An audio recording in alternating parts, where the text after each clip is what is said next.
On the moonless night of December 15th, 1943, Commander William Martin pressed his face against the cold plexiglass of his PBY Catalina's cockpit window, scanning the obsidian waters of the Solomon Sea from an altitude of just 200 feet.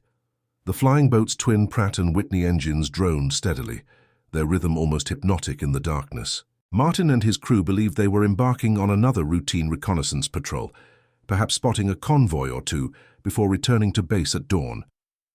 They had no idea that within the next 3 hours they would help inaugurate one of the most unexpected tactical innovations of the Pacific conflict, transforming a lumbering patrol aircraft into a lethal nocturnal predator that would terrorize enemy shipping lanes for the remainder of the conflict. Before we dive into this story, make sure to subscribe to the channel and tell me in the comments where you're watching from. It really helps support the channel. What began as a desperate improvisation born from necessity would evolve into a sophisticated night attack doctrine, with specially modified aircraft and elite crews turning the tables on an enemy who had owned the night since the conflict's beginning. The PBY Catalina, derided by some as the slow duck, would become the black cat, a shadow that hunted in darkness, striking without warning and disappearing before defenders could respond. The PBY Catalina had never been designed as an attack aircraft. Consolidated Aircraft Corporation created it in the mid-1930s as a long-range maritime patrol bomber, emphasizing endurance over speed or agility. With a maximum speed of just 115 miles per hour and a cruising speed closer to 90, the Catalina was slower than most fighters by a factor of 3. Its ungainly appearance, high-mounted parasol wing, bulbous hull and exposed struts earned it affectionate but unflattering nicknames: Dumbo, the Cat, the Flying Pancake. Yet what it lacked in grace it compensated with remarkable range and versatility.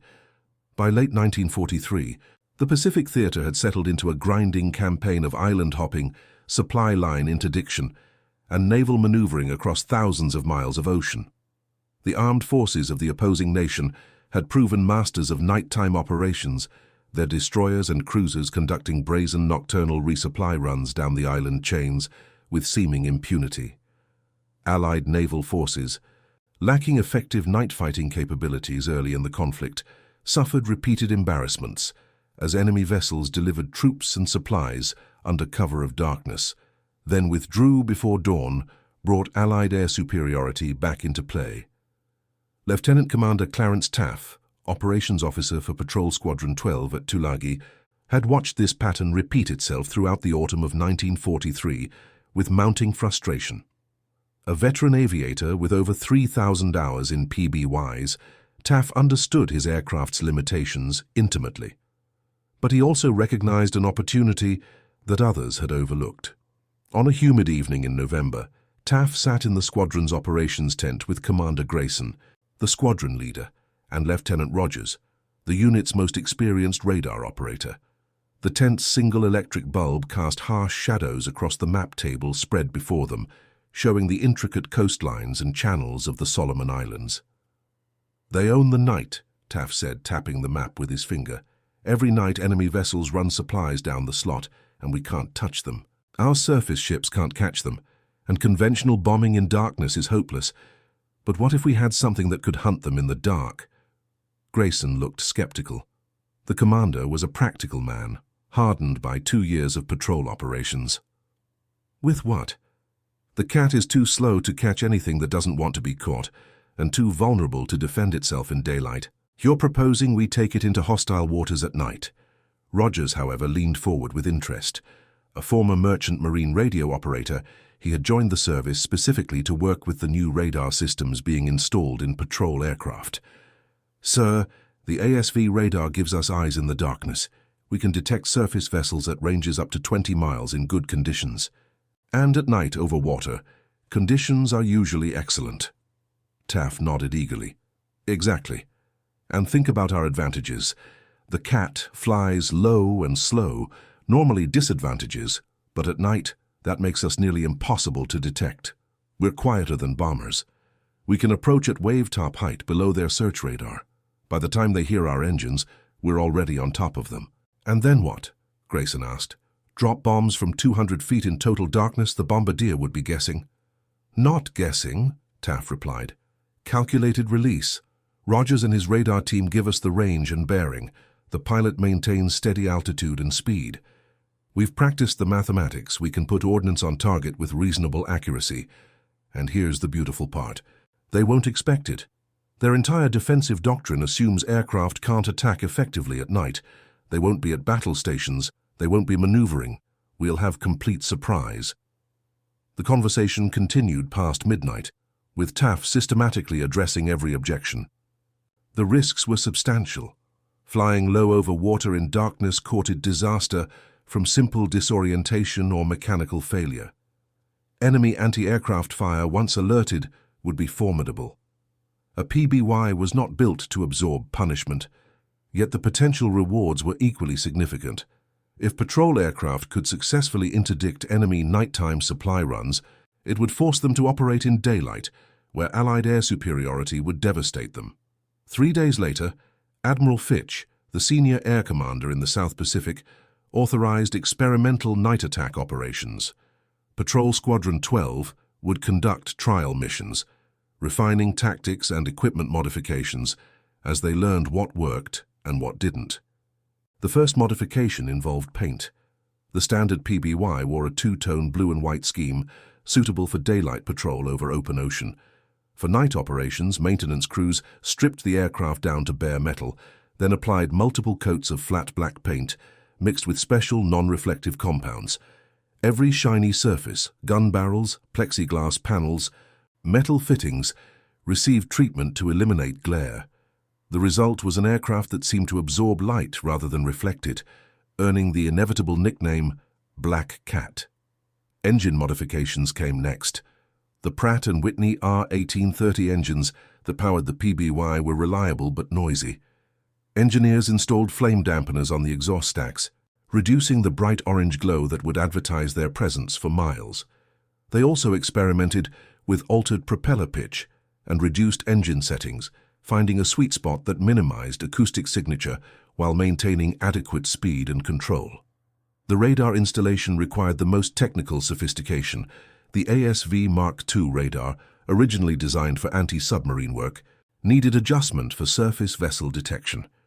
Rogers spent weeks working with technicians, learning to distinguish between wave clutter, small islands, and genuine ship contacts. The radar's circular display showed returns as bright blips against a dark screen, but interpreting those blips correctly demanded skill and experience. Armament presented another challenge. The standard PBY bomb load consisted of 2,000-pound depth charges, or 4 500-pound bombs carried internally, with additional ordnance on wing racks. For night attack work, the crews preferred demolition bombs with delayed fuses, allowing them to escape the blast radius before detonation. They also mounted additional 50-caliber machine guns in the waist positions, giving them more defensive firepower if caught in enemy searchlights. Commander Martin, a 32-year-old career officer from Oregon, volunteered to lead the first operational night attack mission. Martin had flown PBYs since 1939, accumulating more than 4,000 hours in the type. He knew the aircraft's quirks and capabilities better than perhaps any pilot in the theater. His crew consisted of hand-picked veterans, Lieutenant Harrison as co-pilot, Rogers on radar, Petty Officer Davis as bombardier, and 5 additional crew members for navigation, radio, and defensive guns. The briefing for that December 15th mission was straightforward. Intelligence had reported an enemy convoy departing the northern islands at dusk, heading south through the channels between the larger land masses. The convoy consisted of an estimated 3 destroyers and 4 transport vessels, carrying supplies and reinforcements to garrison forces further down the chain. Standard procedure would have them transit overnight, arriving at their destination before dawn and unloading under the cover of shore-based fighters. Martin's orders were to locate the convoy, attack if conditions were favorable, and return to base with intelligence on enemy movements and reactions. No one expected him to achieve significant damage. The mission was primarily experimental, testing whether night attack was even feasible. The Black Cat lifted off from Tulagi Harbor at 2100 hours, the darkened aircraft barely visible against the night sky as it climbed slowly to patrol altitude. Martin kept the climb gradual, circling once over the base before setting course northwest toward the suspected convoy route. Inside the aircraft, red lights provided minimal illumination, preserving the crew's night vision while allowing them to read instruments and charts. Rogers hunched over his radar scope, watching the sweep line rotate around the circular display. For the first hour, he saw only the return from their own island base, gradually fading as they flew further from shore. Then, shortly after 2200 hours, new contacts appeared at the edge of his screen. "Skipper, I've got surface contacts bearing 340 degrees. Range approximately 18 miles, Rogers called over the intercom. "Multiple vessels, looks like 6 or 7 distinct returns. They're in formation, making good speed." Martin acknowledged and altered course, reducing altitude as they closed the distance. At 8,000 feet, the air was clear and cold. Below, the ocean appeared as an endless void, with no moon to provide even minimal illumination.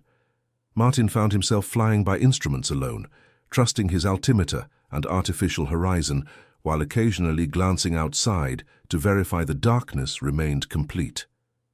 Harrison monitored engine instruments with meticulous attention. Every few minutes he called out readings, cylinder head temperatures, oil pressure, fuel consumption, building a mental picture of how their aircraft was performing. In night operations, mechanical problems became exponentially more dangerous. An engine fire or fuel leak that would be manageable in daylight could prove fatal in total darkness over hostile waters. At 12 miles range, Martin began a slow descent, losing altitude gradually to avoid creating noticeable engine sound changes that might alert the enemy below. By the time they reached 5 miles range, they were at just 500 feet, and Martin could feel the subtle change in air pressure that indicated proximity to the water surface. 4 miles, Rogers called. "They're still in formation, course 180, speed estimate 12 knots. I make it 3 larger contacts, probably warships, and 4 smaller. The smaller ones are clustered together. The warships are spread out as escorts." Martin's mind raced through attack calculations. Approaching from ahead and above would give them the best bomb delivery geometry, but also expose them longest to anti-aircraft fire. A beam attack from the side would be faster but harder to coordinate. An approach from astern meant chasing the convoy, which their slow speed made problematic. "We'll come in from their port quarter," Martin decided, "low and fast as we can manage. Rogers, you call the range continuously once we're inside 2 miles. Davis, prepare for manual release on my command. We'll make 1 pass, deliver everything we're carrying, then get the hell out before they can organize a response." The crew acknowledged, each man settling into his role with professional focus. In the waist gun positions, the gunners checked their weapons one final time, knowing they might need to return fire if searchlights found them. The radio man verified their homing beacon was functioning, ensuring they could find their way back to base, even if their navigation systems failed. At 2 miles, Martin pushed the control yoke forward, beginning a shallow dive that would bring them down to 200 feet. The airspeed crept up slowly, 100, 110, 120 miles per hour. For a fighter, it would have been agonizingly slow. For a loaded PBY, it was near maximum safe speed at low altitude. 1 mile, Rogers called, his voice steady despite the tension. "Still no indication they've detected us." Martin could see nothing ahead but darkness. He forced himself to trust his instruments, maintaining altitude by reference to the altimeter and artificial horizon. The ocean was somewhere below, close enough that a moment's inattention could send them into the water. But looking for visual references was futile. There was simply nothing to see. "Half mile, stand by." Davis crouched in the bomb bay, hand on the manual release lever. Unlike level bombing from altitude, there would be no time for careful aim through a bomb sight. This was more akin to torpedo attack. Point the aircraft at the target, maintain steady flight and release at a predetermined range. The mathematics were straightforward if you knew your altitude, speed, and target distance precisely. Any error in those parameters would translate to bombs falling short or overshooting harmlessly. 1/4 mile. I can see spray in their wake on the scope. Clear returns. Then Martin saw them. Not the ships themselves, but the phosphorescent glow of their wake, that mysterious bioluminescence that marked the passage of vessels through tropical waters. 7 distinct trails of greenish-white light arrayed in a protective formation, completely unaware of the threat descending from above. "Target acquired visually," Martin said calmly. "Commencing attack run." He nudged the control yoke, aligning their nose with the center of the convoy. The PBY flew steady and level, engines at maximum continuous power, every crew member holding their breath. "Release point in 5 seconds, Davis called. 4, 3, 2, 1, release." The aircraft lurched upward slightly as 4 500-pound bombs fell away from their racks.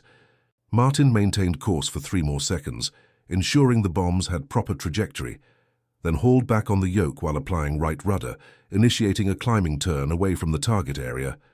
Behind them, 4 explosions erupted in rapid succession. The first 2 fell slightly short, detonating in the water just ahead of the convoy. The third struck a transport vessel amidships with devastating effect, the delayed fuse detonating after penetrating the hull, the explosion tearing upward through the superstructure in a column of flame that briefly illuminated the entire convoy. The fourth hit a destroyer's stern, wrecking the steering gear and propulsion systems. "Multiple hits," Rogers shouted, watching the chaos unfold on his radar scope as the convoy's formation dissolved. "2 ships dead in the water, the others are maneuvering erratically." Tracer fire began reaching upward from the convoy, the gunners firing blindly into the sky, hoping to hit something, anything. But Martin had already climbed to 1,000 feet and turned east, putting distance between them and the now alerted enemy. The PBY's black paint made it invisible against the night sky, and within 30 seconds, the anti-aircraft fire ceased as the gunners lost even the illusion of a target.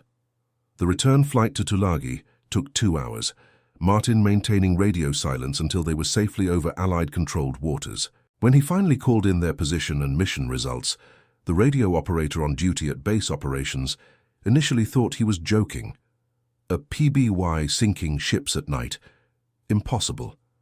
But Martin's calm, detailed report convinced them, and by the time the Black Cat splashed down in Tulagi Harbor at 0300 hours, half the squadron was awake and waiting for details. The debriefing lasted until dawn. Admiral Fitch himself flew in from headquarters to hear Martin's account firsthand. The Admiral was a progressive thinker who understood innovation when he saw it, and he immediately recognized the implications of successful night attack operations. "If you can do this consistently," Fitch said, studying the mission map and attack diagram, "we can shut down their entire nighttime supply system.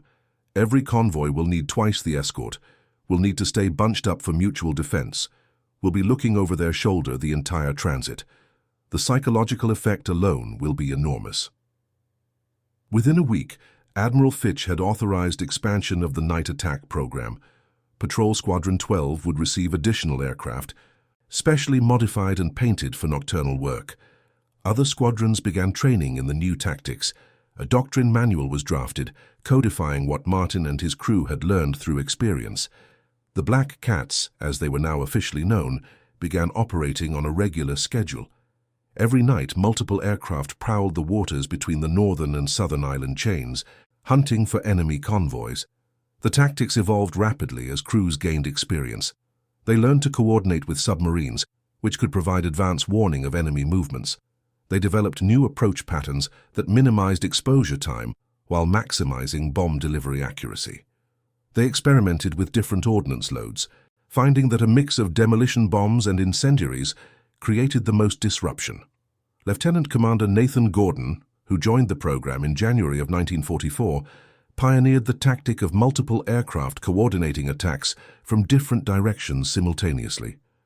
Gordon had studied the nocturnal hunting patterns of predators, noting how wolves would strike a prey herd from multiple angles to create confusion and prevent organized defense. He applied the same principle to convoy attack, having 2 or 3 Black Cats approach from different compass points, releasing their ordnance within seconds of each other. The result was devastating. Convoy commanders couldn't focus their defenses, couldn't predict where the next attack would originate, and often lost multiple vessels before their gunners even located the attackers. By March of 1944, the Black Cats had become the nightmare of enemy logistics officers throughout the Pacific. Commander Tanaka, a veteran destroyer captain who survived 3 Black Cat attacks, later wrote in his diary of the terror they inspired. "We cannot see them, cannot hear them until too late, cannot predict when they will strike. Our men remain at battle stations all night, exhausted, jumping at every sound. The darkness that once protected us now harbors death from above. I have faced carrier aircraft, submarines, and surface raiders, but nothing compares to the helplessness of being attacked by an invisible enemy in the night." The statistics told the story starkly.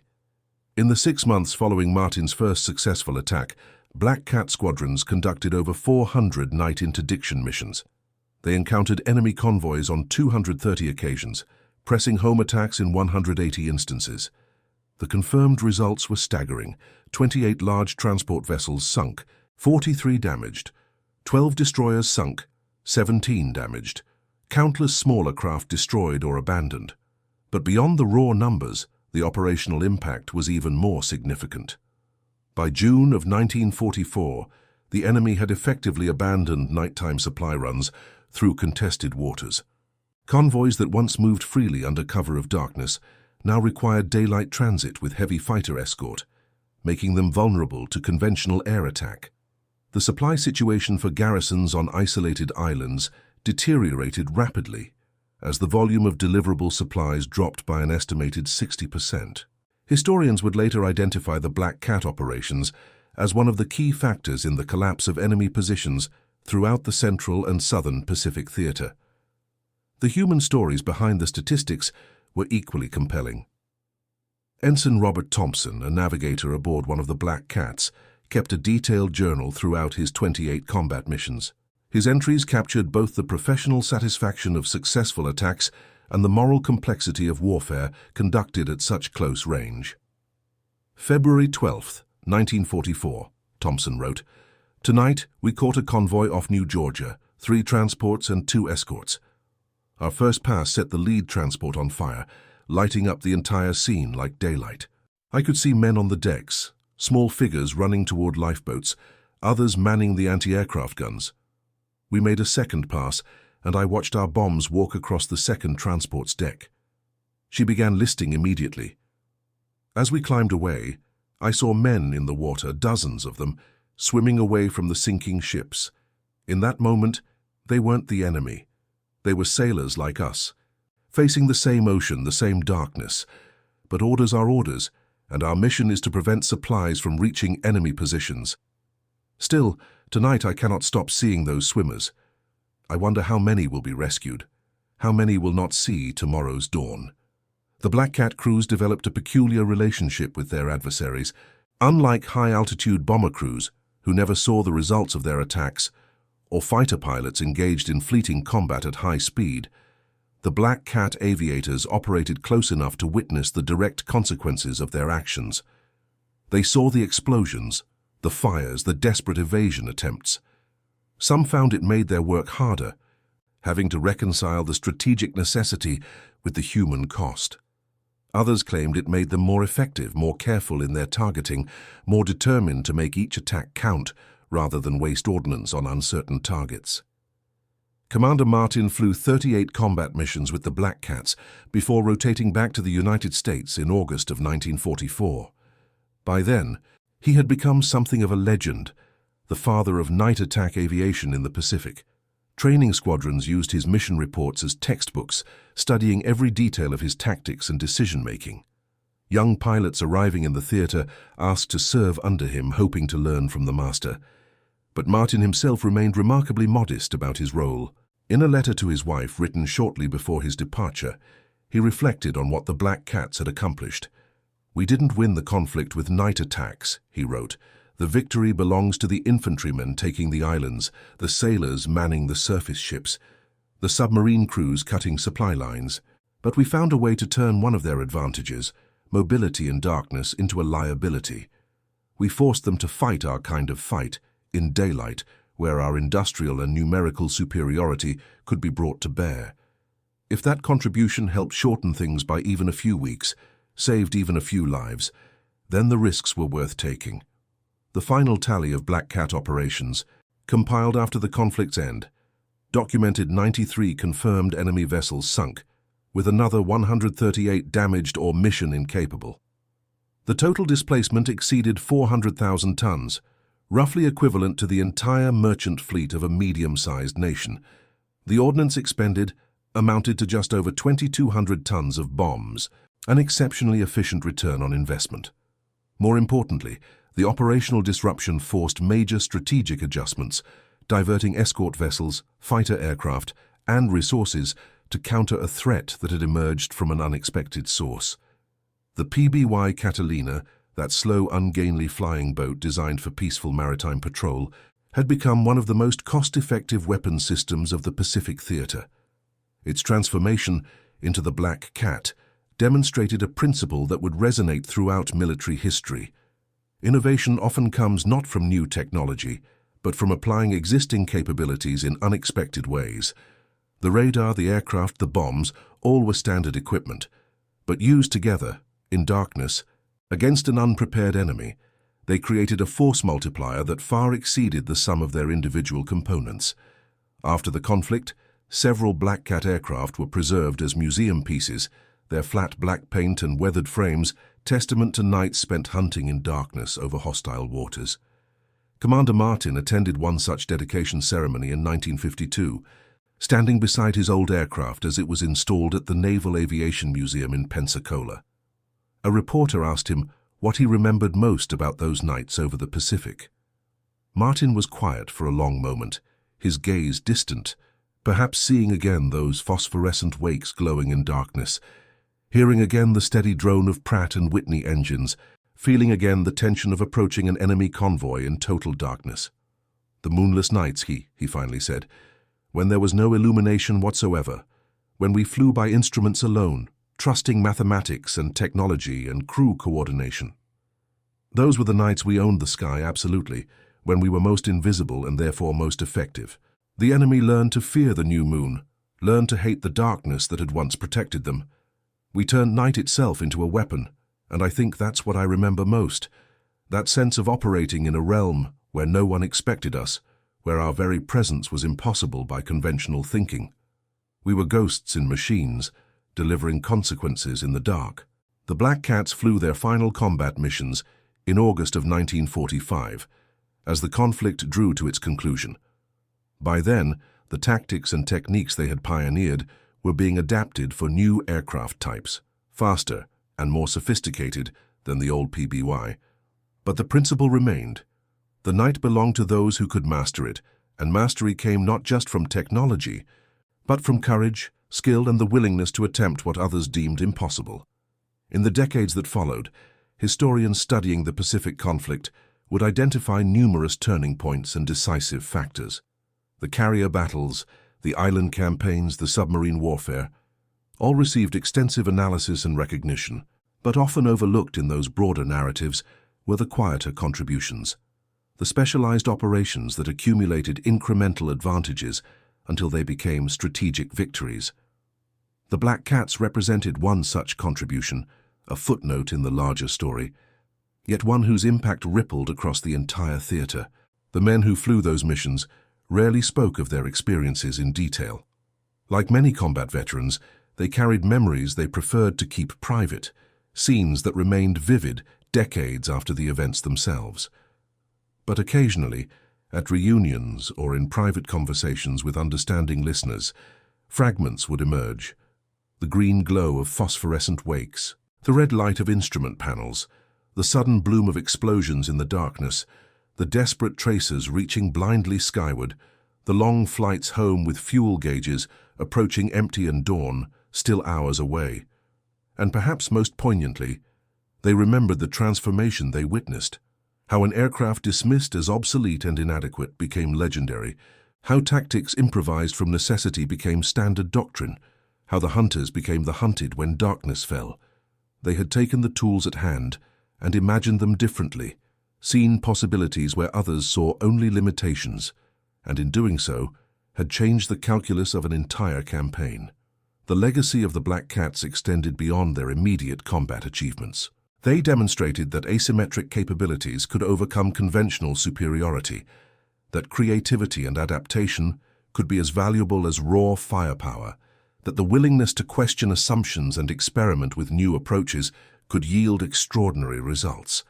These lessons would inform military thinking for generations, influencing everything from special operations doctrine to modern unmanned systems. In the end, the story of the Black Cats was a story about transformation in multiple dimensions. The transformation of a patrol aircraft into an attack platform, the transformation of daylight aviators into nocturnal hunters, the transformation of enemy advantage into vulnerability, and perhaps most fundamentally, the transformation of how people thought about the relationship between technology, tactics, and operational success. Commander Martin passed away in 1978 at the age of 67. His obituary in the local newspaper made brief mention of his service in the Pacific, noting his distinguished flying cross and his role in pioneering night attack operations. But it focused primarily on his post-war career as a commercial pilot and his dedication to his family and community. The full story of what he and his fellow Black Cat aviators accomplished remained largely unknown to the general public, preserved mainly in naval archives and the fading memories of aging veterans. Yet their achievement endured in the institutional memory of naval aviation, in the tactical manuals that codified their hard-won lessons, in the specialized squadrons that continued their mission of nocturnal maritime patrol and attack. Every time a modern aircraft hunts targets in darkness using sophisticated sensors and precision weapons, it builds upon foundations laid by those early Black Cat crews who proved that mastery of night operations could be achieved with determination, innovation, and courage. The 20 ships they sank in those first experimental months, the hundreds more damaged or diverted throughout the campaign, represented more than simple statistics. They represented supply lines severed, reinforcements that never arrived, garrisons that slowly withered without resupply. They represented logisticians forced to choose between dangerous daylight transit and inadequate supply delivery.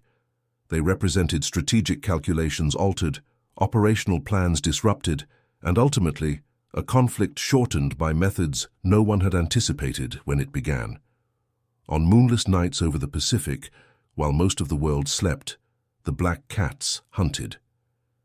They transformed darkness from enemy advantage to allied weapon, proved that the slow could catch the swift through surprise and positioning, demonstrated that industrial capability could be applied not just in quantity, but in quality of employment. They wrote a chapter in the history of aerial warfare that continues to inform and inspire, a testament to what becomes possible when dedicated professionals refuse to accept conventional limitations and instead ask, what if we approach this differently? And that concludes our story. If you made it this far, please share your thoughts in the comments. What part of this historical account surprised you most? Don't forget to subscribe for more untold stories from World War II and check out the video on screen for another incredible tale from history. Until next time.